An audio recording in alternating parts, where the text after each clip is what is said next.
Hey, what's up, guys? Welcome to another episode of Let's Talk League. This week on Let's Talk League, we're going to be talking about the Clash tournament that's coming up this weekend. We'll also be talking about some things happening in the LCS. We're about halfway through the season now, about 4 weeks in, so we're going to talk about our top teams and how that looks.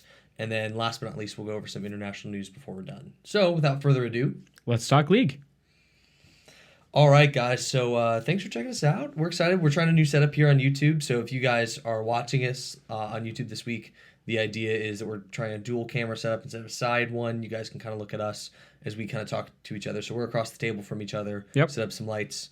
Tried to make it look good. But here's the thing. We actually would really love to know what you guys think about this as a preferred setup. And just bear with us, honestly, for the next couple weeks. We're going to be playing around and trying to figure out what is the best option for us based off of our budget. Yeah. So like some, probably really nice sponsored or sponsored podcast or someone that has a lot of views. They'll probably have a lot nicer equipment out of the gate, but we want to try to do this still as professionally as possible. So Which, if there's any sponsors listening, that's true. Hit us up. Hit that sub button and shoot us a DM. But we're gonna try this and see how this looks in the YouTube channel. We would love to know your thoughts. So if you like it, tell us yes. If no, tell us no, but also tell us why if you think there's something that would be better. We currently have a webcam that Hoje is using, and I'm using an iPhone XR actually. Yeah, which is fun. So okay, enough of that. Let's do my Meld. Let's get ready for this. Sure. Do you want to do your shout out real quick? Oh yeah, shout out real quick. So Aldeer_Tony19. Thanks so much for your advice. A lot of our things that we did this week and what we'll be doing in the upcoming weeks will be because of him and just some of his recommendations. So we're checking some of our sound quality. On the shelf behind Hoje, we just have one lonely Pop Funko right now. Yeah. We'll hopefully have some others. We actually have a Team Hoje poster. That's the name of our league team. Yeah. Our professional league team. But that's a little bit too shiny to be in the shot with the lights we have, so we won't be able to see that. But hopefully we'll fill that shelf with some league and other geeky related stuff here in the future, sure, as well as some stuff behind me. But yeah, thank you so much for your advice. We appreciate it. If you guys have any other things that you think we could do, just in general, please let us know because we love that. Yeah. Okay, so yeah, let's do our mind meld. You ready? Lit. Okay, I'm ready. 3, 2, 1. All water. Because I said My Hero Academia. I'm ready. I'm not. I don't even know the person's name. I'll just, yeah, okay. 3, 2, 1. Firefighter. Dang it. I was thinking the water guy from the water firefighter dude from My Hero. Oh, yeah, that's what I don't know his name, but. We can't do anything league related, by the way, for this. That's like the new rule. Nothing. Yeah, nothing league related. We have to be quick though. Okay, ready? Okay, yeah. 3, 2, 1. T-shirt. Okay. 3, 2, 1. Brand. Atlanta Leadership College. Dang it. Wow, I would have never gotten that. That's what my shirt says. That's why I said it. I was like, Atlanta Leadership College. So you said brand? I said brand. Atlanta. Okay. 3, 2, 1. Sage. ALC. Dang it. Sage plays brand. Okay. You ready? 3, 2, 1. College Brom. Oh gosh. Okay. 3, 2. Wait, that's league related though. Oh yeah, shoot, you're right. My bad. Come on. Oh, I said yeah. We're not so good at this when it's not league related. Yeah. Okay. So what did you say? College? I said college. Yeah. Okay. 3, 2, 1. Valley Forge. No, that was my second option. Dang it. Okay. Ready? Yeah. 3, 2, 1. CBC. NMS. Dang it! That was my. I almost said CBC. Dude. Dang it! Now we're out of colleges. I think we just need to stop. Okay, I we think give up it's this over. week. Yeah. Sorry guys, we did not have a successful mind route. We kind of lose that. Okay, so Riot trivia for this week here. Yep. What is the name of Ryze's E ability? Yep. I have no idea what this is. Oh, I do. That's why I am actually the one who came up with this question. So. I'm really curious as to what it is because I never really pay attention to that. I know Nautilus's Q is Dredge Line because I don't really know ability names, but I know Ryze's E for no reason. Is it like a weird name? No. I don't know. It's not like the weirdest name. It's not like old Urgot's name. Like I want to look up old Urgot's ult real quick. Dude, his ability names were ridiculous. Hooky Boy. Old. What was it? I don't even know what his old ult Urgot. was. He like switched places with people. Yeah. That's weird. I don't know why he was even able to do that. It was because he was an ADC too, so it was super weird. Oh, it's so strange. Okay, well, as you look that up, here we're going to go into some stuff for Clash. So the Clash tournaments this weekend. I forget the name of it. It's like Demacia Cup or something, even though they already had that. But that happens this Saturday and Sunday night, starting at 8 p.m. here Eastern Standard Time. And there was a on Reddit this week. I came across a really interesting post by a guy named Randomonium. He was the creator of this post, and he actually has a YouTube video that we'll be referencing. We'll put the link down below if you guys actually want to check that out. I highly recommend that you do. He's going to explain all the stuff that we're talking about in a lot more detail and a lot more thoroughly. But we're going to talk about this a little bit and how this relates to Team Hoje, some of the advice that he gave. But let me tell you, it's actually a really good video if you actually really want to get better at Clash or playing together as a 5-man stack. This really brought a high level of analysis. So make sure you check that out. Yeah, we'll leave the link in the description for that, actually. But I already said that, but that's okay. Oh, okay, yeah. I missed that because I was looking at his ability. So his ult is the Hyperkinetic Position Reverser. His passive is the Zon Touched Bolt Augmenter. His Q is Acid Hunter, W Terra Capacitor, and then his E is Noxian Corrosive Charge. I would love to hear someone cast Hyperkinetic Position Reverser whenever they're just like... It's the Hyperkinetic Position Reverser! It's like fantastic. That's... Whoever came up with those names, you deserve a raise. Or maybe to be fired. Yeah, either or. Depends on who you're talking to. Dang, okay. Yeah. Okay, fun fact. There it is. That should have been our fun fact, actually. We should Yeah. name him and not Riot. That's okay. So here's what some of the stuff that Randomonium went over, and this really revolves around one specific concept, and we've talked about this before on our podcast here, and that is how you build a team comp. There's essentially 3 basic styles. There's the split push, there's the team fight, and there's the siege. Yeah. Well, he takes that triad, he actually expands a little bit more, and in my opinion, I think it's actually a little bit of a better analysis, because the rock paper scissors it's not always setup. It's hard to kind of pin down. It doesn't really catch a lot of things. So he actually puts it in 5 different things. So again, go check out the video if you want to see the way it works. But the categories are attack, split, siege, protect. Oh wait, no, wait. What did I put in there? I added something. No, that's you're good. Attack, split, you just siege, have concept protect. at the end. Oh, catch. Yeah, that's catch. why. That was what it was. Sorry. Catch concept. Attack, split, siege, protect, catch. Yep. And the idea is the way that's set up is set up like a pentagon, and each he has arrows that goes to it, but each type beats 2 of the other ones and is weaker to 2 of the other ones. Yeah. So attack beats split and siege. Split beats siege and protect. Siege beats protect and catch. Protect beats catch and attack. And then catch beats attack and split. Wow, that's hard to say. I regret doing that now. Wow. On this, actually. I was just gonna throw the diagram up while we were talking about it, but it's that probably. I'm glad you did that. I don't know if we can actually because it's his intellectual property. Maybe we could post that's that. probably So we're not going to post that, but go check out the video. Anyways, there's those 5. And I thought this was. We're going to talk about how this relates to Team Hoje since we're playing in Clash this weekend. I think that's actually a little bit of a better thing for us to orient ourselves around. And what he says is out of the 5 points, you want to make sure that you do not pick a type that is next to the other one. So if you pick attack and split. No. It's. Oh yeah, attack, sorry. Split, You're right. siege, You're right. Protect, catch. Yeah. If you pick those 2, you're still going to guaranteed lose to another one. You're going to lose to what is it?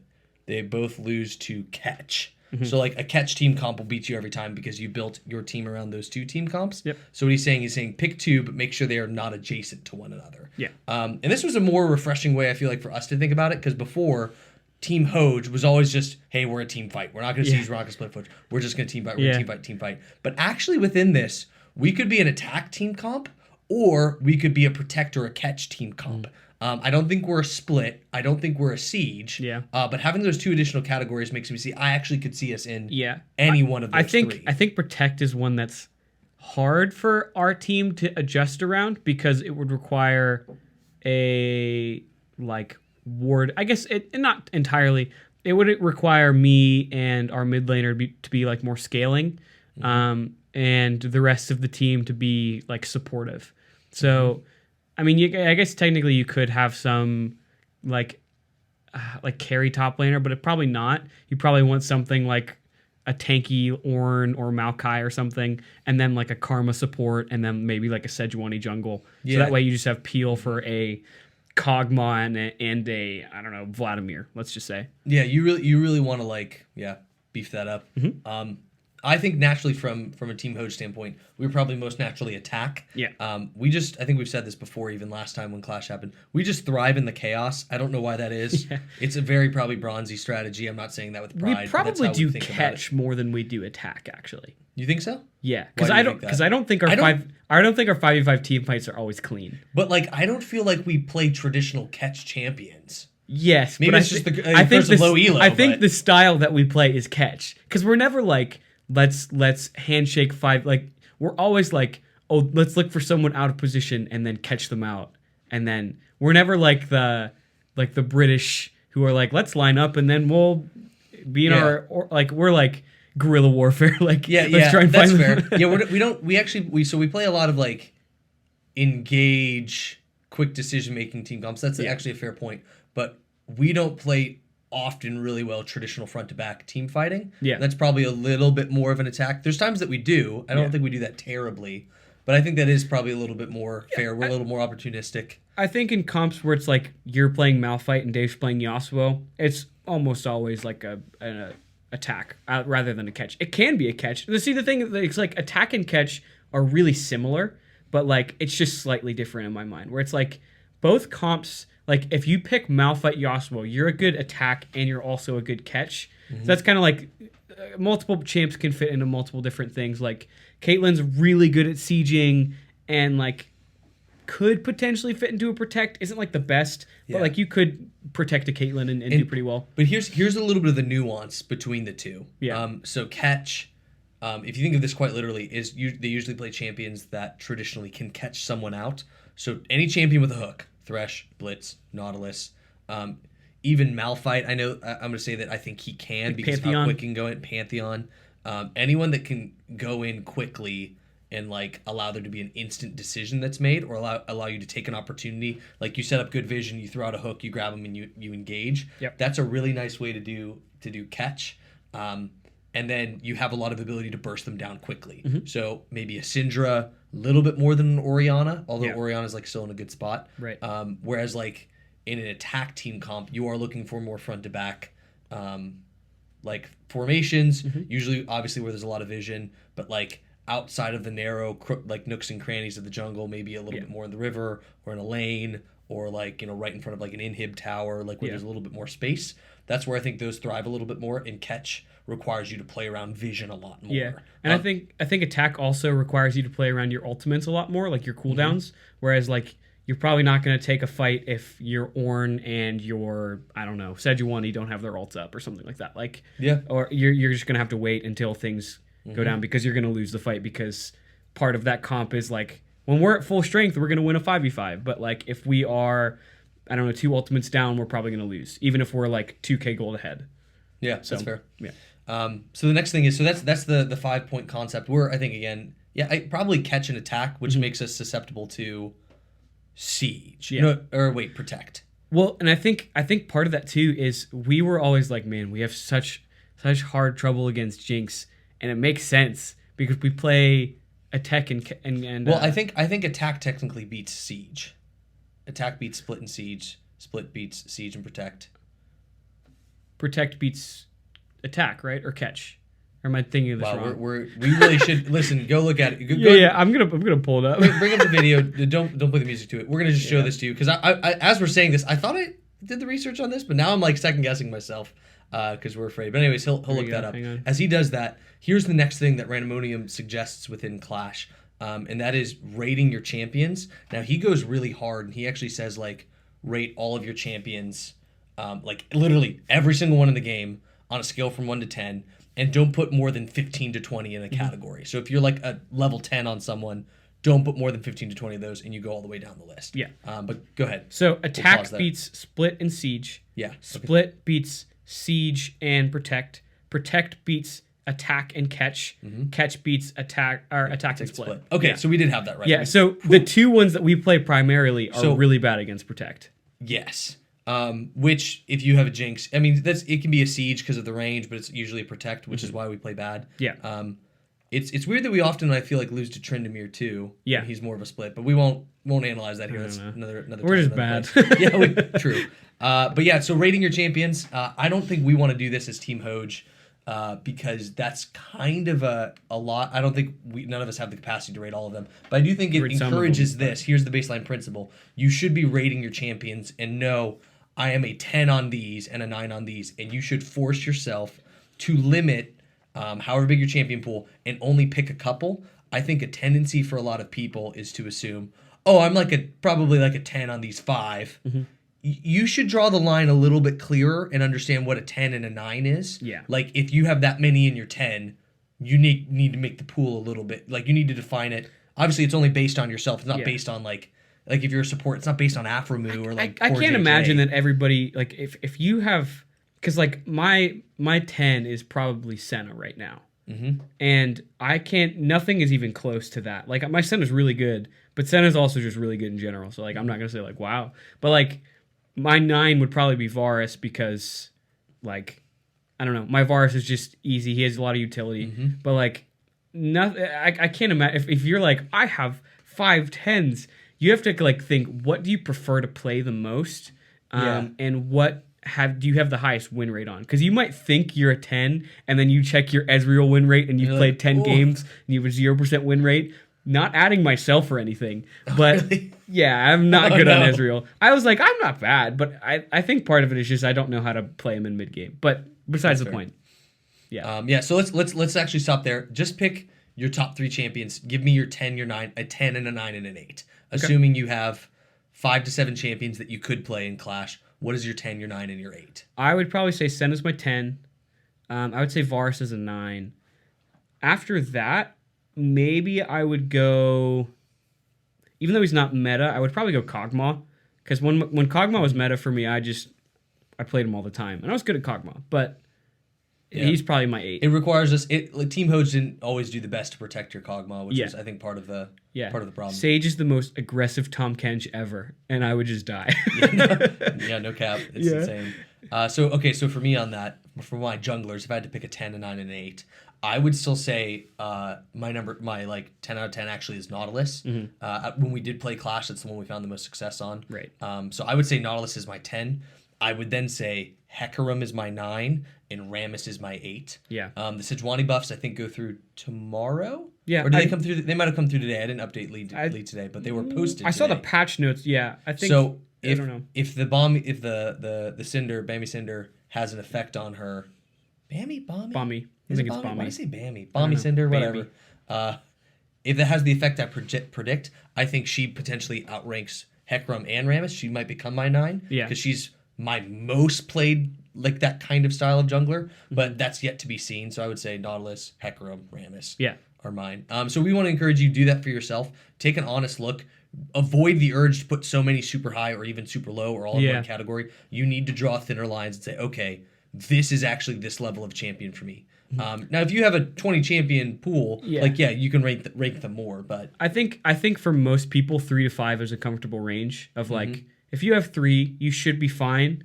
You might get banned out eventually, like what happened with Dave, where that happened to me too. Yeah, it just makes you a little bit like I think that actually random side tangent is a really good strategy for Clash is to like.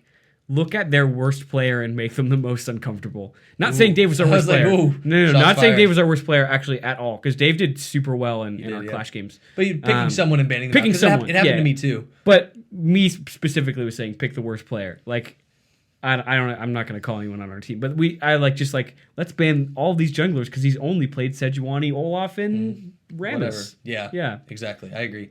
Next thing he says here. Is you want to prioritize flex picks. So understanding like once you have that ranked, those like maybe 5 to 7 champions, if you can talk to those that are in your group and see that someone else plays that, you want to prioritize picking that because it gives you the most versatility and the most options. Right. So I'm trying to think of who that would be for us. I don't think any of us have flex picks. So let me think.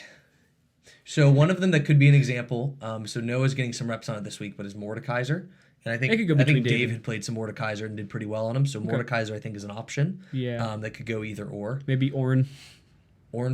Dave can play Ornn really well, and so does Noah. Actually, I actually would say that is because Bjergsen played it's Ornn a thing. A few weeks Tank ago. mids is a thing. Yeah. So I actually think that's a good one. Those are probably our 2 that come to mind. Yeah.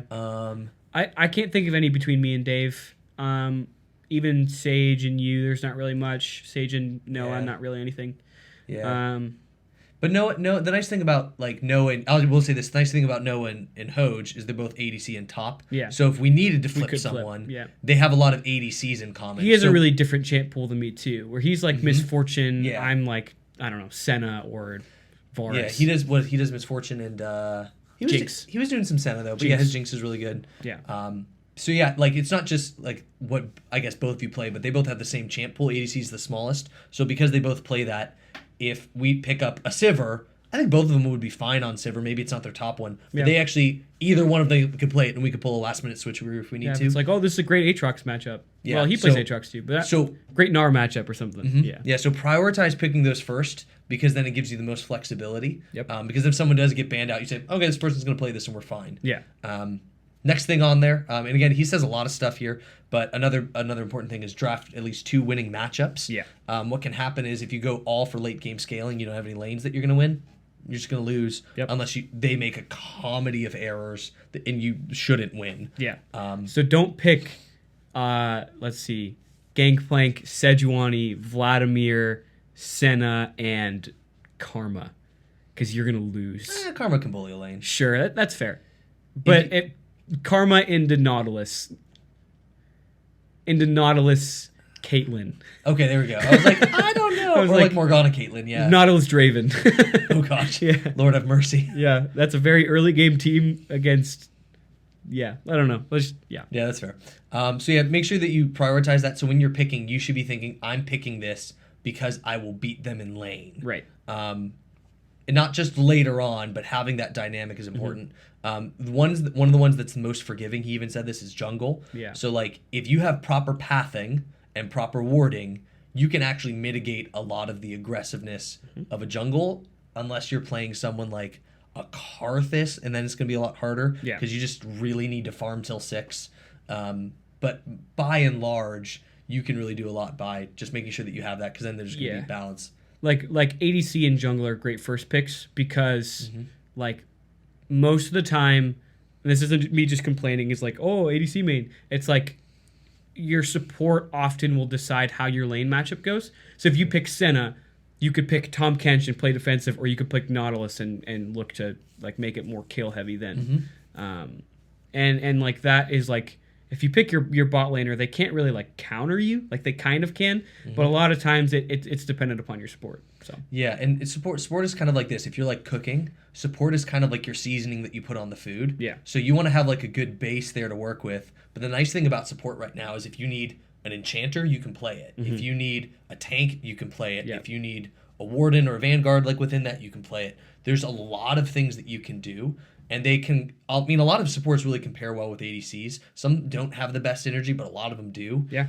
So saving that for last, like you said, is just so nice because you can like round out a team comp with that. Absolutely. Whereas like you can't really round out a team comp the same way with a jungler. Yeah. At least not with ours. Some other junglers. even with a bot lane too, like you kind of can, where it's like, if you're, I mean, it's just kind of obvious at that point. Like if you have everything else picked, where it's like there's a Sejuani and there's a Karma and there's a Vladimir, it's like, okay, he's probably picking something scaling. Like, I mean, yeah. So that's kind of like, those are the least impactful roles for or the least ones that can be hurt the most, I guess. Yeah.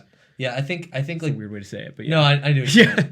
I think another thing is like probably some other junglers could do this better. I'm a little bit more one-dimensional. I like what I like, and I play what I play, and that's it. Yeah. Like I'm just gonna play like tanky engages, and there's some variety within that. But Sure. by and large, like you might have someone that like really likes playing Sejuani, but they also like playing Evelynn, and they like playing Kindred or Karthus, and now you have a lot of variety in the jungle. Yeah. If you have a jungler like that can be a little bit more flexible, that's fine. I do think that it is a safer pick to pick that early because it's the least punished. But if for whatever reason you're forced to pick a support early because you're afraid they're going to get banned out and you're like, I don't know where we're going to have versatility. If you have a jungler like that, that's another easy way to get it. Same thing with top lane. Yeah, absolutely. I think there's a lot of different things that you can do. For sure. But yeah, I think that's it. I think that's all we wanted to say about Clash. We're going to be playing Saturday and Sunday. So we'll let you guys know next week. We'll talk about it at least a little bit and do some recap. Most of the time, we've had one good day where we almost... It went 2-1. We went 2-1. Finals. We got smashed in the last one, but that's okay. I don't know, did we? It was a jinx. I played Caitlyn because we were like, well, they play Caitlyn every game. We have to pick it away from them. And then we had... jinx. Yeah, we had Hogue play Morgana after like his Discord like bugging out, and he was like, what should I play? And we were like, Morgana. And he was like, what? He's like, it was like such big... We were like, and it was okay. like with 5 seconds left. It was... Yeah, it was bad. Yeah, I think we're now in enough of a rhythm competitively to be able to do that well. But yeah, let's go on to the next part of our podcast here. Cool. Yeah. We're gonna go to LCS news. So Hoje, why don't you talk us through what we're doing here? Sure. So in the LCS, I'm actually gonna pull up the standings real quick, but I can tell you who's in first place. First place at 8-0, the only undefeated team in the world right now in any league is Cloud9, sitting at 8-0. Technically, all the LPL teams are undefeated. I think they've played 1 or 2 games already. Then half of them. Yeah, there's probably one team that's quarter undefeated. to half of them. The current leagues that are playing are undefeated. Yeah, Cloud9 is the only one undefeated. We have FlyQuest and Immortals tied for second at 5-3. TSM, Golden Guardians, and Team Dignitas all tied for, I don't know, we'll just say third, sitting at 4-4.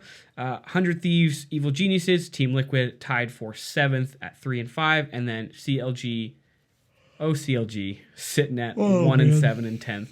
Definitely not making playoffs. But yeah, so Cloud9, I was so sure. I didn't say it, but I was so sure that they were going to lose to TSM. I could feel it in my bones. Really? It happens every time when we face TSM. We're like in a good rhythm. Everything's going great, and we're going to go against TSM. And I'm like, it's not going to happen. We're going to lose. It happens every time. I've been burned too many times to be like, it's good. We're going to do it this time. So, yeah, I was surprised at how well that Cloud9 did, even though Sven did die and lose his KDA, which it dropped from 82 to 44 or something like that. Wouldn't it be 41? It's like the kills that he got in the game as well. It was like, I don't know, it's like 80. Oh, there's like weird math to it. Yeah. Which is still incredibly high KDA, especially since the next highest is 22. That's insane. Wow. So yeah, he broke the record by like a mile, which is great. But yeah, what are some of the things that surprised you with? So some things that I'm excited for. I'm excited for Team Boomer doing well. So the Immortals are doing great. I'm just a big Xmithy fan. He is someone as a jungler I feel like I can. Maybe it's because we're both old. I feel like I connect more with. So the control style of play, a little bit less aggressive, but a very even paced. Kind of helps hold the team together. Yeah. I like that he is finding success. Beat his old team.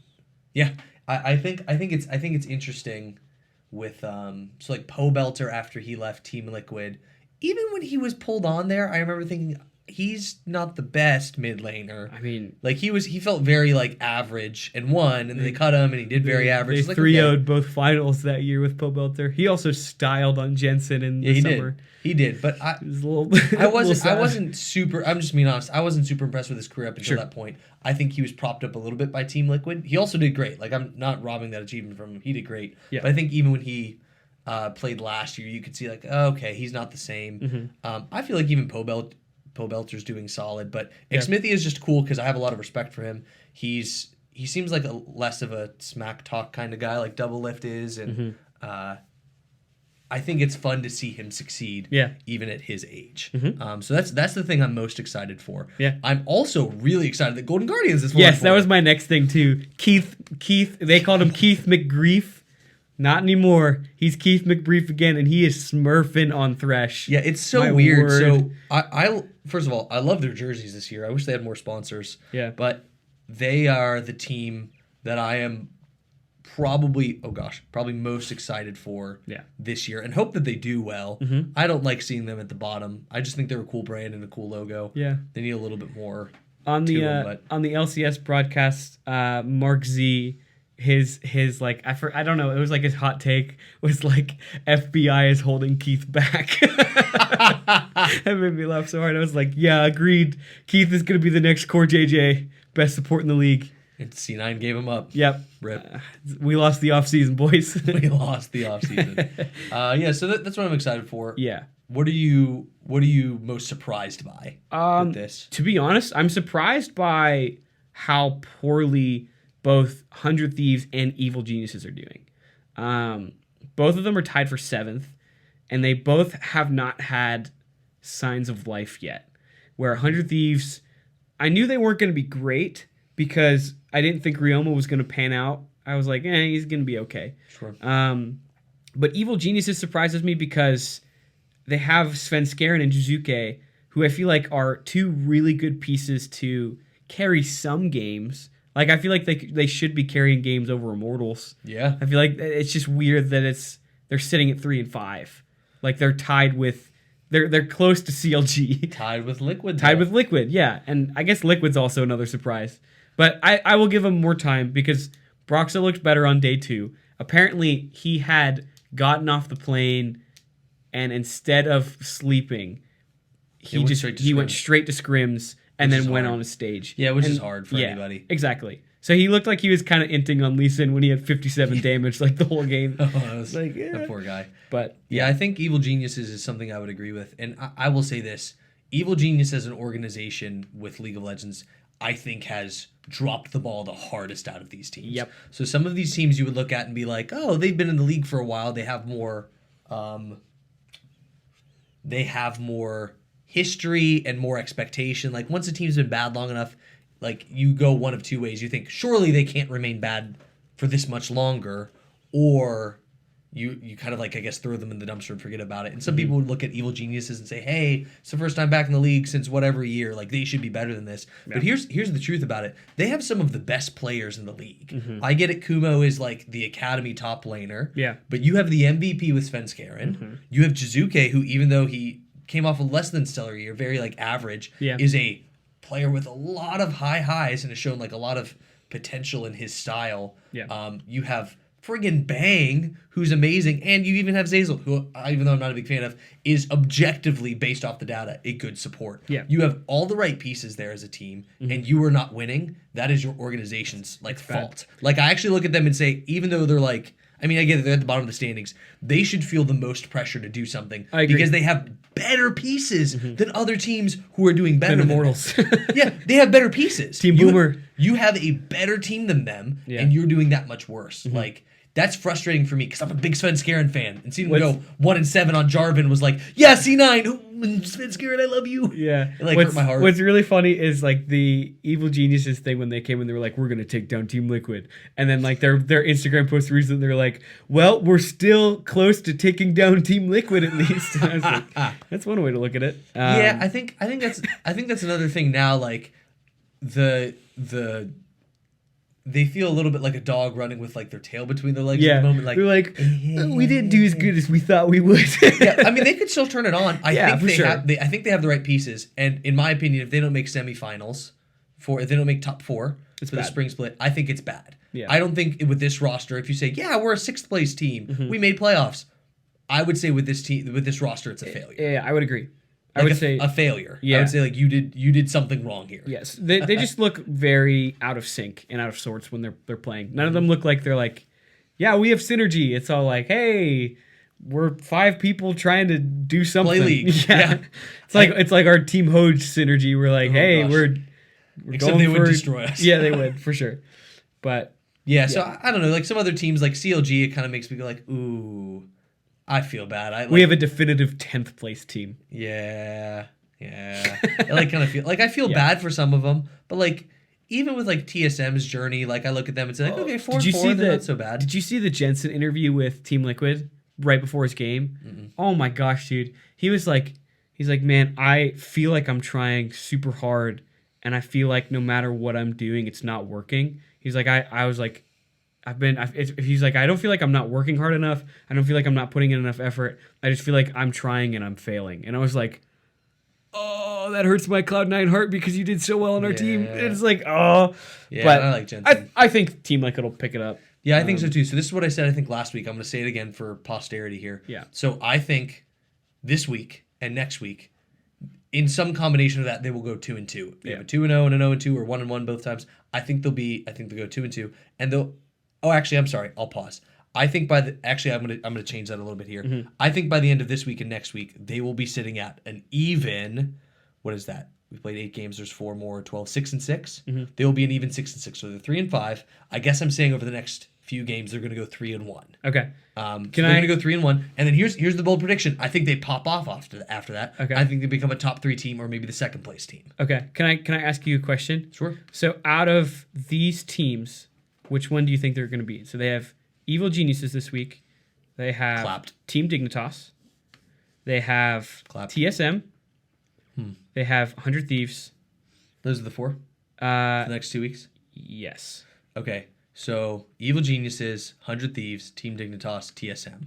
So they should instantly. I'm looking at this here. They should easily beat Evil Geniuses, 100 Thieves, and Team Dignitas because they're the ones right above them, and 2 of them are tied with them. They'll beat them. TSM is the one that has me a little bit worried. Yeah. TSM is so hot or cold. Like it's more on TSM for me than it is Team Liquid. Yeah, I think if they lose to someone, they lose to Dignitas actually. Okay. And they play them next week? Yeah. Not this week, next week. They play them. Hang on. They play them this week. They play them on Monday. I think they go 1-1 this week and 2-0 next week, and then they're sitting at 6-6. And then after that, I think they pop off and become a second or third place team the rest of the split. Okay. I think I know it sounds weird. Like Evil Geniuses has the same kind of problem that Liquid does, but Liquid didn't have one of their pieces here because of visa issues. Yeah. And lost all of that time. Has dealt with a lot of frustrating things, and that's like a psychological thing to get over now. But I still think they'll be able to do it because they have 4 championships. They also didn't boot camp though.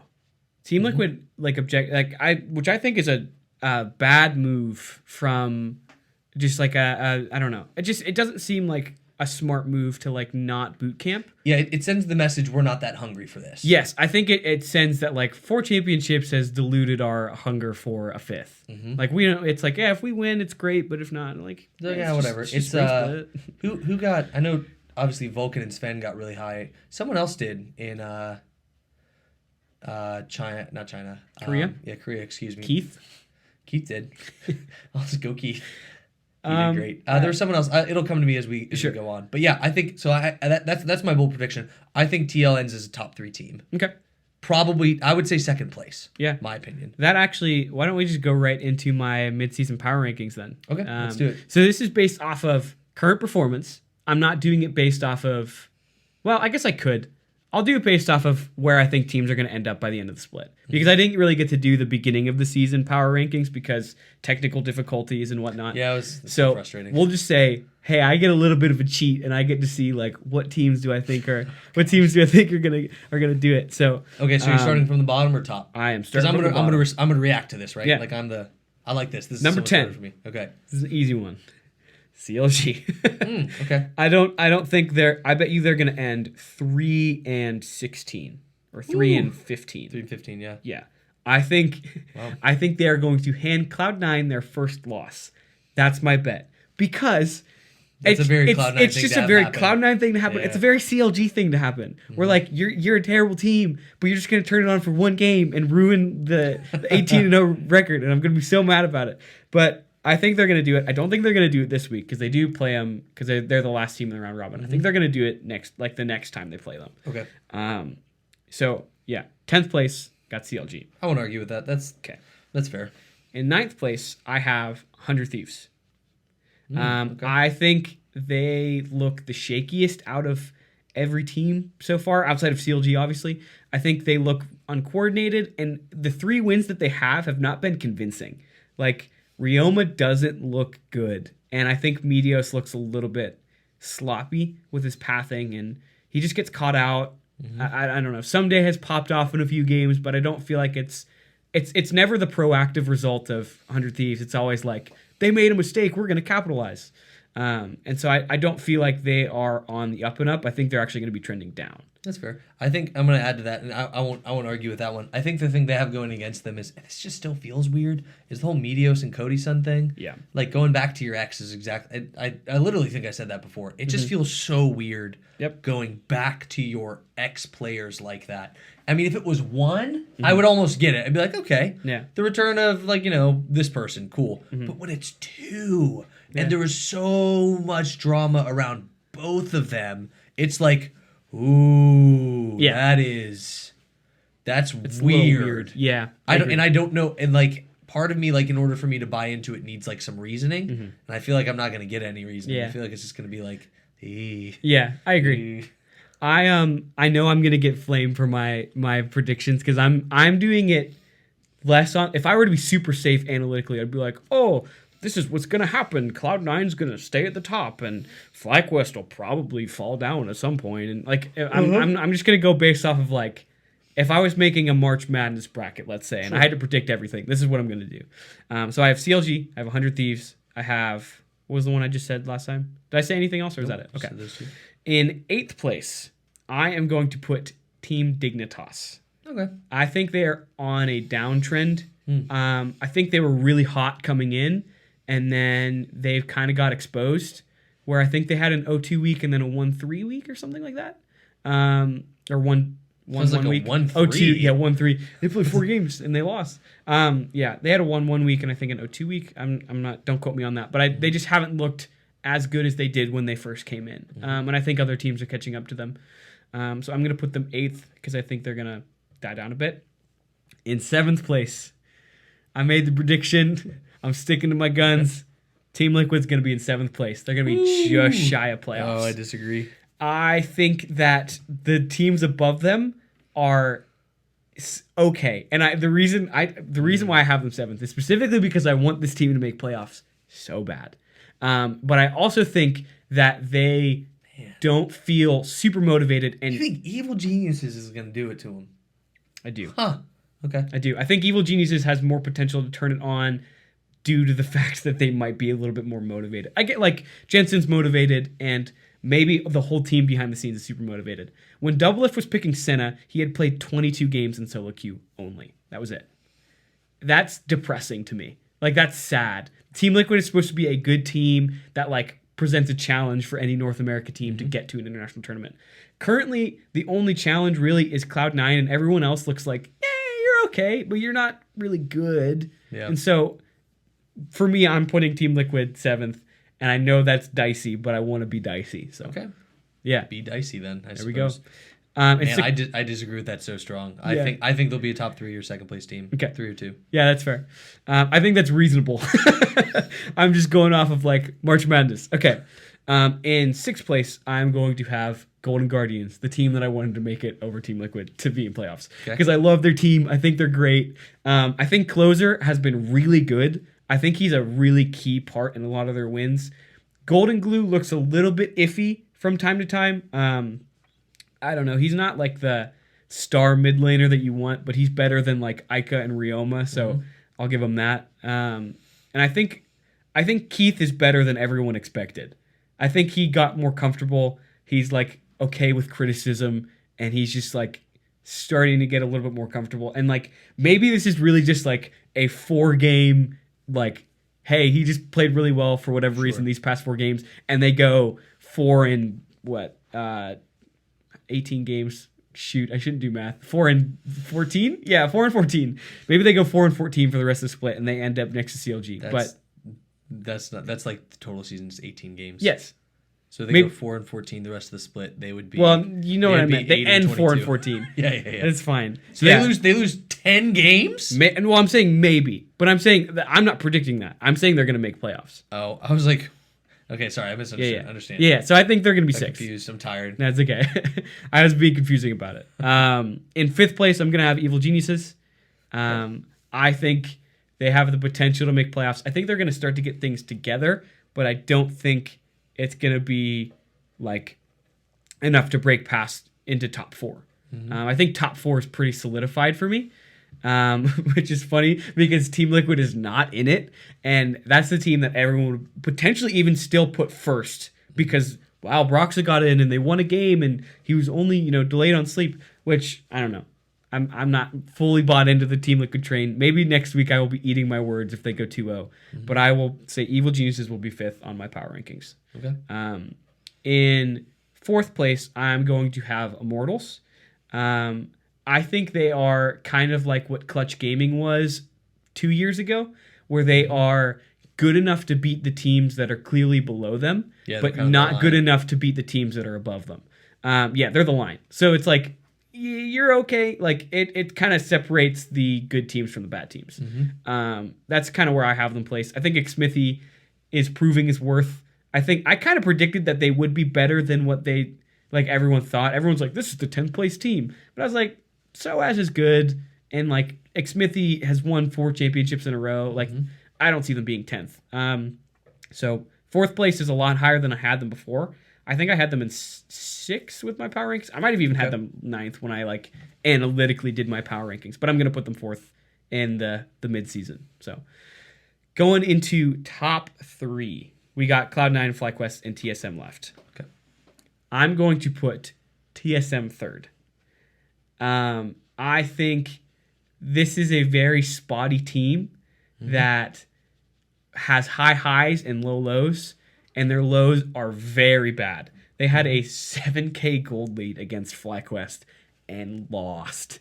That feels bad. It's been rocky for them. Where Can I give my bold prediction yeah, here? go for it. So you said you thought TL was You don't think TSM's gonna make playoffs? Yeah, I don't think TSM's gonna make playoffs. So I guess we'll see how much of loser has to put on clown makeup and do the entire podcast in clown makeup. Can we come up with a better bet? Actually, no, we're not. Let's come up with a better bet, and we'll say maybe. we'll say it next week. Yeah, we'll figure out what a bet is for that. But yeah, I don't think TSM will make playoffs. If they both make it, maybe we'll do something. Cheerio. Yeah, great.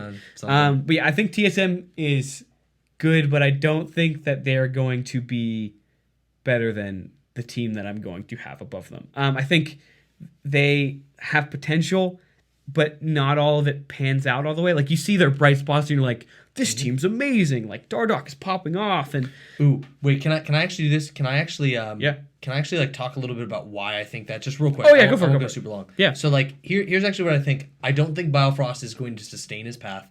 And I don't think Dardock is going to sustain. That's the main reason why I think they're going to fail. So Biofrost is doing real solid right now. Same thing with Dardock. I don't think the Tiger has changed his stripes. I think Dardock is going to get toxic when they start to lose. I think he's strong enough to be a better jungler for them than Greg and was it Acadian and all that. And then I forget who was Spika or whatever was their backup. Spika. I think still in their academy, but yeah. Yeah, I think he's strong enough to do that. But I think he is very prone towards mental boon. Okay. Or boom. I always get the term wrong. Yeah. I think he's very prone to that. And I think Biofrost has some confidence issues. Sure. I think in his losses he hasn't been I think he's been kind of a weak link. Yeah. And I think it's a mental thing. Sometimes the players you just be like, oh, they're missing every skill shot. It's I feel like there's something inside of his head that kind of gets to him a little bit, and he's and he tenses up. That's a very soft thing. I can't look at objective. It's not tangible. No, but I think it's that kind of intangible. Whether or not you are going to be a rock in the storm, and I don't think Biofrost is going to be that, and I think Dardock is going to be a raging inferno of anger. Okay. In the storm. I think Dardock. I think this is Dardock's team. That's I'm actually bought into the Dardock hype. Really? Where I don't think they're going to win. I don't think they're going to make finals, but I think they're going to come in strong for Summer Split after this. And I think Dardock, from what I've seen, and this is also an intangible that I'm not but Dardock when he died in one of the Cloud9 games, or in the Cloud9 game, he died and he was laughing, but immediately as it switched back to him, he was super serious. Whereas when he died on a team that he didn't care about, he was just meh, whatever, I don't care, this game's over, blah blah blah. And so I think this is the team that kind of slaps him in the face because he always wanted to be on TSM. For the longest time, this was the team that he tried to get on. He tried out when Sven Skaren was trying out, didn't make the cut. That's when he was benched on Team Liquid, actually. When he got benched for behavioral issues, he went to TSM's Korean boot camp to try out for their team. And so I think this is the team he sticks on. Whether or not he stays long term is hard to tell. I think he stays for at least a year. I think they gave him summer as well, unless things are really bad. But I'm going to say he's here for the whole year, and it's a good turnout. Okay. Yeah. I disagree, but that's okay. Yeah. All right, talk us through. We have like about 5 more minutes to talk through this, so talk me through your top 2 then. In second place, I have FlyQuest, and then obviously in first place, I have Cloud9. This is the first time I can put Cloud9 first without being like biased. It feels also just so weird because it's never. Just feels so good. It feels like living in a dream right now. It does. We're 8-0. Yeah, it's like Who what are we? Yeah. But for FlyQuest, I think they have really good pieces. Like they have 2 pieces from the Misfits lineup that did really well at Worlds with Power of Evil and Ignar. I think Wild Turtle has looked really good, which is surprising me. It makes me now think back to our draft that we did, and I would have 100% picked Noah's team now after seeing Wild Turtle perform as well. But I wouldn't have picked it 2019. I would pick it now though. But back to the point, I think Santorin looks like he's back to his spring 2019 form where he's pathing well, he's performing well. Viper has moments where he kind of just ints, where he looks bad. Like he on Mordekaiser ulted Aphelios and then died to the Aphelios like really fast. And he was like, he like posted about it, he's like, yeah, I messed up. But yeah, I think overall their team looks good, and they have shown steady improvement from week to week, which I can't say for a lot of teams. Whereas like they played against, I forget what team it was. They lost to a team doing a very specific like thing around Rift Herald, and then they played Team Dignitas and did the correct move around Rift Herald. Where I was like, oh wow, that was actually really good. I saw like clear improvement. And then moving on to Cloud9, they just have the best player in every role currently, which is insane. It's nuts. Yeah, I feel like there's not even really like a good argument that you can give. They would Cloud9 if Team Liquid wanted to take first place, Cloud9 would have to drop at least 5 games, and I don't see it happening. I don't see them losing to Dignitas, Golden Guardians. Because Team games?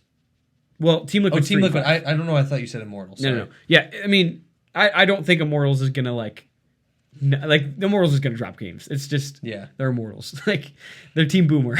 Yeah. And so I think if the team that like everyone's like, oh, potentially is like Team Liquid, Cloud9 would have to lose 5 times for them to lose first seed. Yeah, that's true. I wouldn't surprise me if C9 ends up being 3rd seed. Like I know it seems crazy to think about right now, but it wouldn't surprise me. It feels like a very C9 thing. I just don't know what team takes over. To have some problems. Not TSM. Yeah. Not I think Liquid could. I think FlyQuest could. I think Immortals could. I don't think Immortals can. I think Immortals is it's like the miracle story that like everyone's like posting on Facebook, like, wow, we didn't think they would make it this far, but look at them go. And so I think I don't see Cloud9 dropping out of the top 2, even top 1. I think Cloud9 is 100% first place this split. Okay, we'll see. Yeah, I guess my little Cloud9 heart hopes so, but until it's there, I'm just skeptical. I'm gonna say it on the podcast. There is a 0% chance that Cloud9 doesn't get first seed. Okay, we'll come back to this moment. I think there's a little bit more than a 0%. I will say 0. You know what's so funny is there's a guy who said on Hotline League, which is Travis Gafford's like show that he does. He said there's a 0% chance that Cloud9 gets out of groups in 2018 Worlds where we went to semifinals. Oh, really? And everyone was roasting him. He was like, "Okay, I will never say 0% ever again." Which, but 0%. Here it is. That's my power rankings. That's so we good. have CLG, 100 Thieves, Dignitas, Team Liquid. Who do I have? Shoot. I think Immortals. Yeah, I had Immortals. No, I had Golden Guardians, Immortals. Wow, I'm blanking now. I don't remember. Shoot. TSM, FlyQuest, Cloud9. Okay, got it. I just kept going higher with my arm, too. So let's go to the last little bit of international news. This is just a couple touch points. So first thing that I want to talk about, this happened in the LEC, European League, with Forgiven quitting.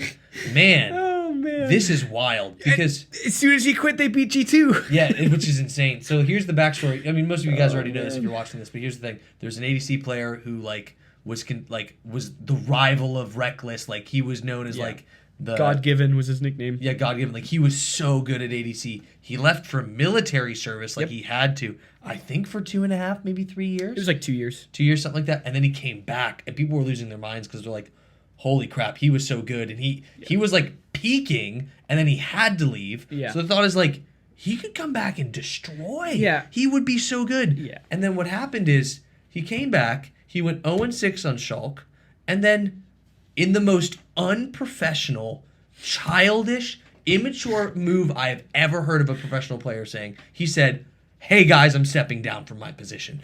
This is absurd to me. This is like some Le'Veon. So as Pittsburgh Steelers fans, this is some Le'Veon Bell kind of bull crap where he says like, I'm not playing, I'm gonna sit on the bench. Yeah. And he just like, but this guy actually quit. Like he actually left. Le'Veon Bell was making a different statement, which I won't get into that because that's super annoying. Yeah. But like, it is unbelievable to me that you are getting paid hundreds of thousands of dollars and you are flaming your teammates. You're having a crappy attitude.